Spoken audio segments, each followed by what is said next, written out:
ಇವತ್ತಿನ ದಿನ ನಾವು ಗಣೇಶಾಷ್ಟಕಂ ಮತ್ತು ಅದರ ಪ್ರಯೋಜನವನ್ನು ತಿಳಿದುಕೊಳ್ಳೋಣ. ಗಣೇಶಾಷ್ಟಕವನ್ನು ಕೇಳುವುದರಿಂದ ಮತ್ತು ಪ್ರತಿದಿನ ಹೇಳುವುದರಿಂದ ಮಕ್ಕಳಲ್ಲಿ ಬುದ್ಧಿಮತ್ತೆ ಹೆಚ್ಚಾಗುತ್ತದೆ ಮತ್ತು ವಿದ್ಯೆಯಲ್ಲಿ ಸಾಧನೆ ಸಾಧ್ಯವಾಗುತ್ತದೆ. ಅಡಚಣೆಗಳ ನಿವಾರಣೆ, ಆರ್ಥಿಕವಾಗಿ ಉತ್ತಮತೆ ಮತ್ತು ಸಮೃದ್ಧಿ ದೊರೆಯುತ್ತದೆ. ಆತ್ಮನಿರ್ವಹಣೆ ಮತ್ತು ಆಂತರಿಕ ಶಾಂತಿಯೂ ದೊರೆಯುತ್ತದೆ.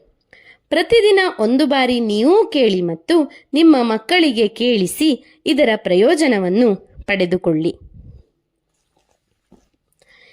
ಯತೋನಂತ ಶಕ್ತೇರನಂತಾಶ್ಚ ಜೀವಾ ಯತೋ ನಿರ್ಗುಣಾದ ಪ್ರಮೇಯ ಗುಣಾಸ್ತೆ ಯತೋ ಭಾತಿ ಸರ್ವಂ ತ್ರಿಧಾ ಭೇದ ಭಿನ್ನಂ ಸದಾ ತಂ ಗಣೇಶಂ ನಮಾಮೋ ಭಜಾಮಃ.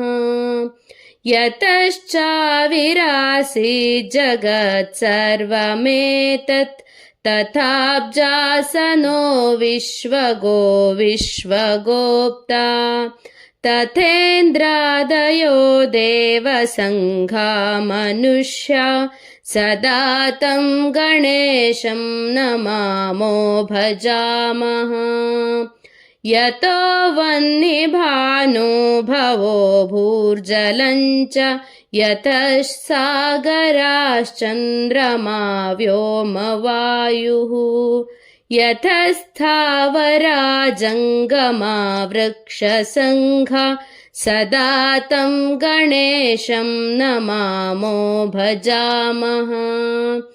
ಯತೋ ದಾನವಾ ಕಿನ್ನರಾ ಯಕ್ಷಸಂಘಾ ಯತಶ್ಚಾರಣಾ ವಾರಣಾ ಶ್ವಾಪದಾಶ್ಚ ಯತಃ ಪಕ್ಷಿಕೀಟಾ ಯತೋ ವಿರುಧಶ್ಚ ಸದಾ ತಂ ಗಣೇಶಂ ನಮಾಮೋ ಭಜಾಮಃ.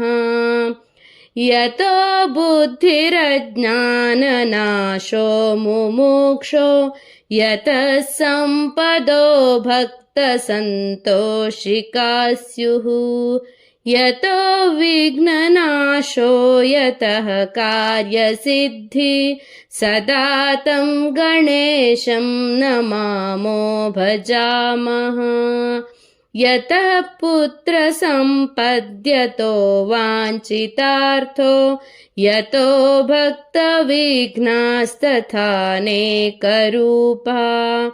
ಯತಃ ಶೋಕಮೋಹೌ ಯತಃ ಕಾಮ ಏವ ಸದಾ ತಂ ಗಣೇಶಂ ನಮಾಮೋ ಭಜಾಮಃ.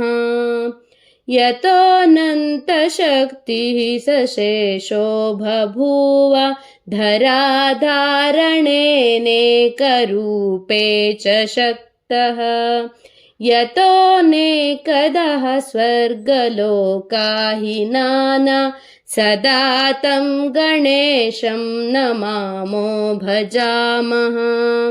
ಯತೋ ವೇದವಾಚೋ ವಿಕುಂಠಾ ಮನೋಭಿ ಸದಾ ನೇತಿ ನೇತೀತಿ ಯತ್ತಾ ಗೃಣಂತಿ ಪರಬ್ರಹ್ಮರೂಪಂ ಚಿದಾನಂದಭೂತಂ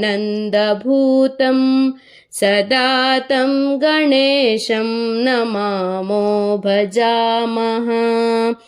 ಸದಾ ತಂ ಗಣೇಶಂ ನಮಾಮೋ ಭಜಾಮಃ.